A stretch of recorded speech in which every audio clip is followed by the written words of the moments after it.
keluar wajib menggunakan masker. Kalau di Jakarta di sini ada yang kedapatan itu bisa sekalian, 20 juta rupiah. Kita sudah berada di 4.0 Inspiring Talk. 4.0. Tapi produk Semoga Allah Subhanahu wa taala memberi kita kemudahan dan ada nilai yang kita bisa ambil dari teman kali. Dengan waktu yang cukup singkat ini, ada beberapa hal yang menjadi penyampaian saya ketika kita berbicara masalah new you and new normal. Ini topik yang cukup trending ya, teman-teman sekalian. New normal ya. Kita sudah memasuki new normal, teman-teman sekalian. Nah, pertanyaannya sekarang adalah apakah kita sudah siap menjadi Anda yang baru? Seperti itu. Nah, apakah kita sudah bisa move on dari yang lama? Asik. Nah, itu kan kira-kira seperti itu. Nah, teman-teman sekalian, dalam prinsip manajemen, langsung saja dalam prinsip manajemen ada satu kaidah yang menyatakan bahwa the right man on the right place. Bagaimana kemudian kita mampu menempatkan sesuatu dengan tempatnya. Bagaimana kemudian kita mampu untuk menempatkan resources atau orang sesuai dengan kemampuan dan keahliannya.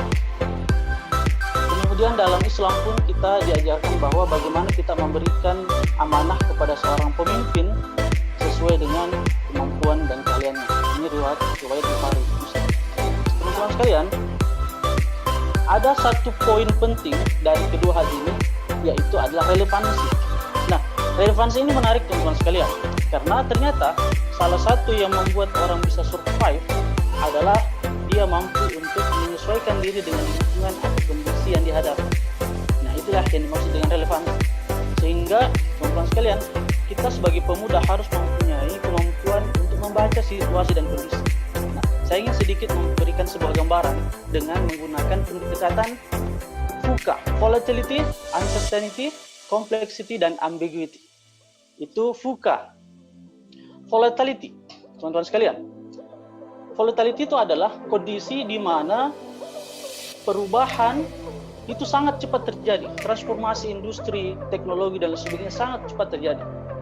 Nah, sehingga teman-teman sekalian, kalau teman-teman pernah melihat atau mendengarkan tentang IoT, Internet of Things, itu adalah media di mana kita pakai sekarang, handphone, internet, dan kemudian perkembangannya sangat cepat. Belum kita selesai mempelajari IoT, Internet of Things, tiba-tiba ada lagi teknologi baru yang muncul. Apa itu? Ya, Artificial Intelligence, atau bisa disebut AI. Nah, sehingga teman-teman sekalian, pada perkembangan yang cepat ini, dengan adanya revolusi industri yang keempat, 4.0, kalau teman-teman pelajari tentang 4.0, ini sangat membuat kita sebagai pemuda tertantang. Kenapa demikian teman-teman sekalian?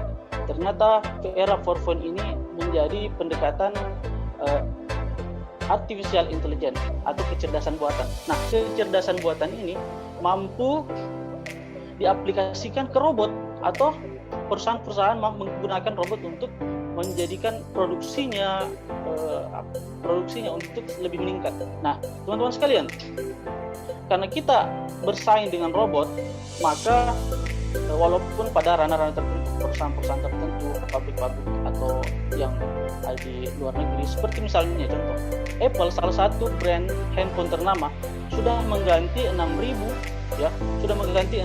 pegawainya, employee-nya dengan menggunakan robot.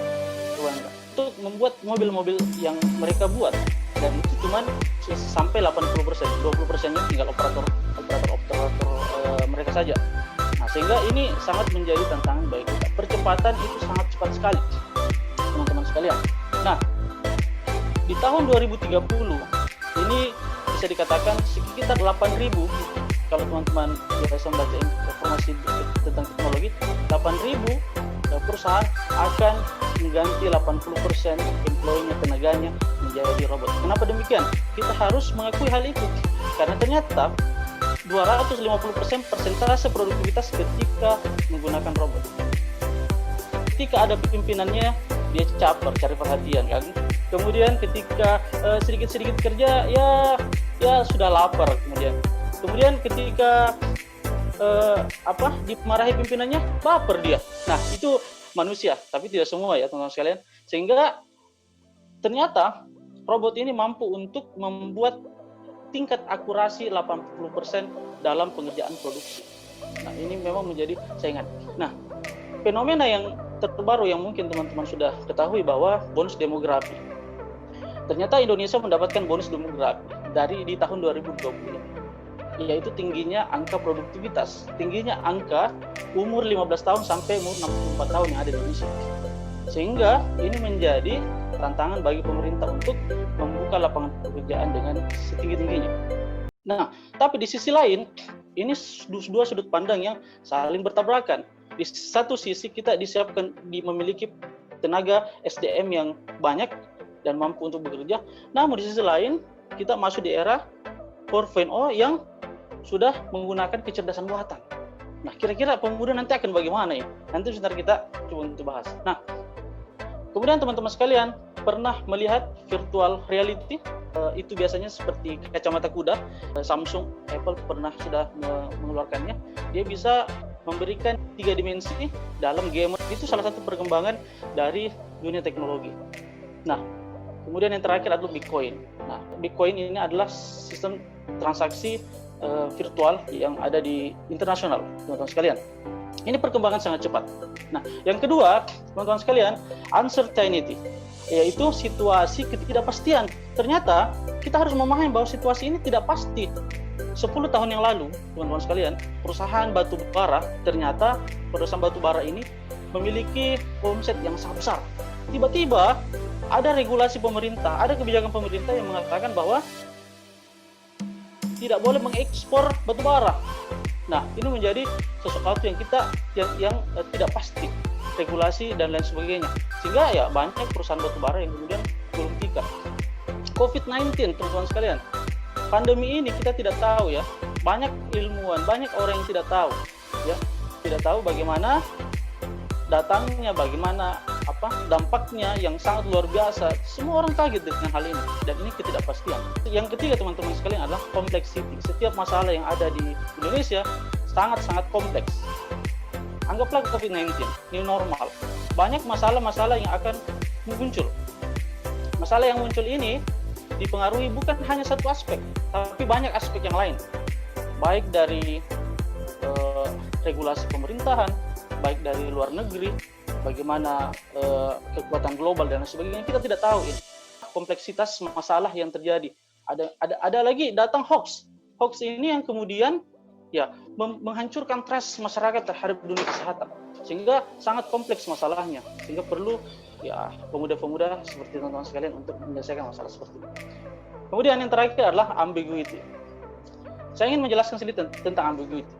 Nah, ambigu atau membingungkan. Situasi ini membingungkan. Kenapa?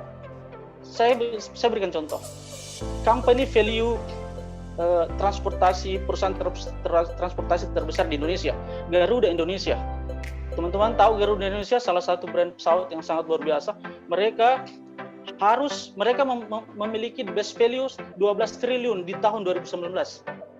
Nah, ternyata Garuda Indonesia ini harus membeli pesawat ketika pesawatnya sudah expire atau tidak memiliki kondisi yang tidak baik lagi. Harus menyewa pilot, pramugari, anak usaha mungkin dan lain sebagainya. Nah, kemudian yang kedua, Bluebird. Bluebird itu salah satu perusahaan transportasi yang ada di dunia, terutama di Indonesia ya. Yang kemudian memiliki the best value 9,8 triliun, teman-teman sekalian. Dia harus membiayai membeli mobil baru, membutuhkan kos yang tinggi, teman-teman sekalian. Nah, di sisi lain tiba-tiba ada anak kemarin sore, itu Gojek, yang kemudian menawarkan sistem. Dia tidak memiliki motor, dia tidak memiliki pegawai, dia tidak bayar BPJS, dan dia tidak mempunyai income atau RAPBS untuk membayarnya, tidak ada. Dan ternyata DBS value-nya atau company value-nya, penghasilannya, earning-nya sampai 53 triliun, teman-teman sekalian. Dan ini menjadi tantangan besar bagi dunia transportasi modern yang mengalahkan Garuda Indonesia. Ini salah satu kebingungan. Yang kecil mampu mengalahkan yang besar. Dan ini proses perkembangan zaman situasi kondisi yang saat ini yang perlu kita pahami. Nah, teman-teman sekalian, dengan waktu yang singkat ini, kira-kira dengan kondisi yang seperti ini sebagai seorang pemuda, bagaimana kita menghadapi situasi transformasi yang sangat cepat ini, ketidakpastian ini, kompleksitas ini, sesuatu yang membingungkan ini, kira-kira bagaimana? Nah, ada 3 hal yang saya coba untuk sampaikan kepada teman-teman sekalian.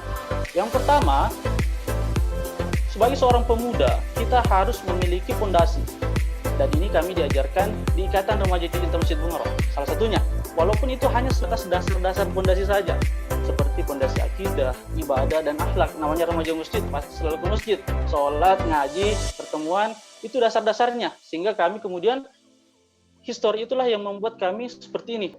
Makanya yang pertama adalah kuatkan fondasi ibadah, kemudian akidah kita dan akhlak kita. Itu yang pertama.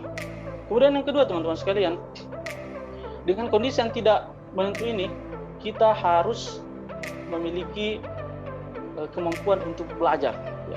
Belajar dengan cepat. Dengan kata lain, karena situasi ini sangat cepat, maka kita harus belajar dengan relevan, belajar sesuatu hal yang baru. Jadi yang baru-baru ini kita harus update, sehingga kemudian kita mampu untuk survive di kondisi seperti ini. Bagaimana kita meningkatkan belajar kita dan mempelajari hal-hal yang baru. Yang terakhir, teman-teman sekalian, ternyata robot tidak mampu menduplikasi semua manusia, dan itu adalah kehebatan manusia, teman-teman sekalian. Namun kita harus tahu apa-apa saja yang harus kita improve sebagai seorang pemuda untuk tidak tersaingi atau mampu untuk survive di tengah kondisi saat ini. Nah, yang pertama, sebagai seorang pemuda kita harus memiliki critical thinking. Ya, critical thinking ini bagaimana kita memiliki daya kritis dengan setiap permasalahan individu kita maupun permasalahan nasional. Yang kedua, kemampuan problem solving. Bagaimana kita kemudian mampu membuat jalan untuk menyelesaikan masalah. Ini perlu kita tingkatkan. Kemampuan komunikasi. Robot tidak mampu. Ya, walaupun ada robot yang terakhir itu yang kemudian mampu berkomunikasi, tapi dia tidak mampu berpikir secara kritis. Kepemimpinan, kemampuan leadership, dan kolaborasi. Kita harus mampu berkolaborasi, teman-teman sekalian. Karena kalau tidak berkolaborasi, maka kita akan tertinggal. Karena ya kemampuan kita terbatas, sehingga ketika kita berkolaborasi maka banyak hal yang akan terbuka. Terutama kalau kita berbicara masalah digital marketing dan sebagainya. Dan yang terakhir adalah kita harus kreatif dan inovatif. Orang yang mampu untuk bertahan dalam situasi kondisi ini, mereka harus kreatif dan inovatif. Kalau tidak, maka dia akan tertinggal dan tenggelam oleh zaman. Saya kira untuk sementara seperti itu, teman-teman sekalian, yang sebagai pengantar. Jazakallah. Assalamualaikum warahmatullahi wabarakatuh.